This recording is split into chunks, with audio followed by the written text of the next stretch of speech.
ঘুমের থেকে উঠে দেখি সিগারেটের দাম বেড়ে গেছে। সিগারেটের দাম বেড়ে গেছে মানে সিগারেটের দাম বাড়িয়ে দেওয়া হয়েছে। সিগারেটের দাম বাড়ার কারণে এখন সিগারেট কিনতে বেশি টাকা লাগবে। এই টাকা খরচ হওয়ার কারণে আমরা দিন দিন পথে বসে যাচ্ছি। পথে বসার কারণে আমরা দিন দিন ফকির হয়ে যাচ্ছি। ফকির হওয়ার কারণে আমরা দিন দিন দেউলিয়া হয়ে যাচ্ছি। দেউলি হওয়ার পরও যদি সিগারেটের দাম না কমে, তারপর আমরা সিগারেট খাওয়া থামাবো না, কারণ আমরা বাঙালি। হঠাৎ করে সিগারেটের দাম গেছে 22, তাই আমাদের ঘুম গেছে কাইজে।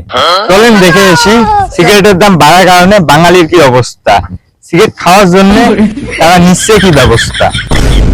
এই সিগারেটের দাম বাড়ার কারণে আপনার মনে অনুভূতিটা কি?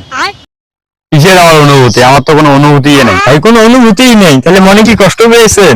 কি পরিমাণ কষ্ট পেয়েছেন? আমি কি ছেড়া খাইছি নাকি তা কষ্ট পাবো? আমি তো কোনো কষ্টই পাইনি। ওরে বাপুরে, সিগারেটের দাম বেড়ে গেলে আপনার কোনো অনুভূতি নেই, কোনো কষ্ট নেই, নো ফিলিংস, কোনো অনুভূতিও নেই। হোয়াট মানে কেন? কারণ আমি তো কোনো সিগারেটই খাইনি। তাহলে তো ভুল নাম্বার ডায়াল করা হয়েছে। কাট কাট। মনে করলাম রোড ব্লগারের মতো ভালো ভালো প্রশ্ন করবে, পাল করতে ডেকে নিয়ে এসেছে আমায়।